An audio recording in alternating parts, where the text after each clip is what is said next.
Hindi lamang po naglalabasan mga fake news ngayong papalapit ang eleksyon. Matagal na pong naglalabasan ang mga fake news laban sa Pangulo, laban sa gobyerno. At unang-una po na maipapayo ng administrasyon, maging mapanuri.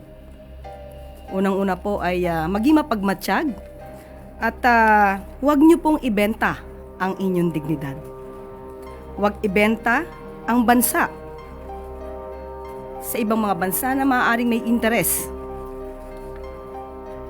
dito sa ating teritoryo, sa ating soberenya. Huwag ibenta ang bansa sa pamamagitan ng pagiging keyboard warrior. At ang tanging maging trabaho o goal ay gumawa ng fake news para sirain at maging negatibo ang taong bayan sa ating Pangulo at sa pamahalaan. Iwasan po natin hanggat maaari ang makinig, manood ng alam nating mga na ang content ay puro pagbatikos sa pamahalaan nang walang ebidensya.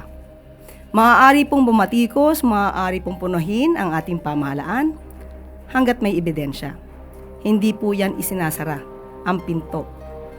Ang pintuan po ng pamahalaan ay hindi naman po hahadlangan ang anumang mga kritisismo hanggat mayroon pong basihan. Ang ingatan lang po natin ay ang mga fake news peddlers. Labanan po natin ang fake news para kayo po ay magkaroon ng magandang desisyon sa Mayo 12.